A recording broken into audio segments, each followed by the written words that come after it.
నమస్తే మిత్రులారా, నేను మీ శ్రీనివాస్ చౌహాన్ అడ్వకేట్.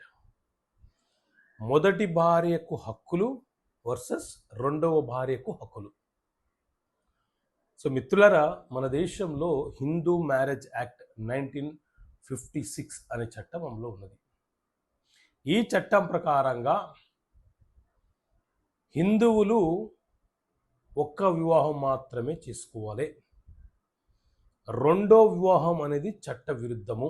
ఆ వివాహము చట్టబద్ధంగా చెల్లుబాటు కాదు. మొదటి భార్య ద్వారా కలిగినటువంటి సంతానం ఎవరైతే ఉన్నారో ఆ సంతానానికి తండ్రి యొక్క వారసత్వపు ఆస్తిలో వాటా కోరే హక్కు ఉంటుంది.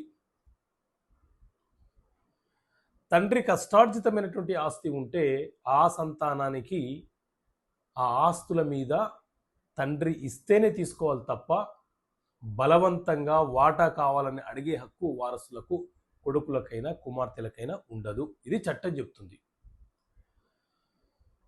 అదేవిధంగా రెండవ భార్య అనంటే మొదటి భార్యకు విడాకులు ఇచ్చిన తర్వాత, లేకపోతే మొదటి భార్య మరణించిన తర్వాత మాత్రమే రెండవ వివాహము చెల్లుబాటు అవుతుంది. లేని పక్షంలో రెండవ వివాహము చెల్లుబాటు కాదు. చట్టబద్ధంగా విడాకులు ఇచ్చిన తర్వాత రెండవ వివాహం చేసుకుంటే ఆ భార్యకు జన్మించినటువంటి పిల్లలు ఎవరైతే ఉన్నారో వారు కూడా మొదటి భార్య పిల్లలతో సమానంగా ఆ తండ్రి యొక్క ఆస్తిలో వాటా కోరే హక్కును కలిగి ఉంటారు. కుమార్తెలైన కొడుకులైన ఆ హక్కులను, ఆస్తి హక్కులను కలిగి ఉంటారు. మొదటి భార్య బ్రతికి ఉన్నప్పుడే తండ్రి రెండవ వివాహం చేసుకుంటే ఆ వివాహం చట్టబద్ధమైనది కాదు కాబట్టి ఆ భార్యకు మెయింటెనెన్స్ అడిగే హక్కు ఉండదు.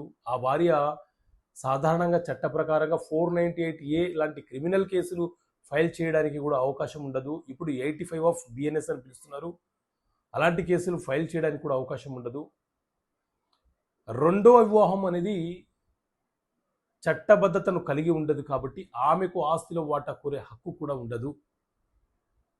సో ఇది మొదటి వివాహానికి రెండో వివాహానికి సంబంధించిన తేడా. ఓకే మిత్రులారా, థ్యాంక్ యూ. జై హింద్.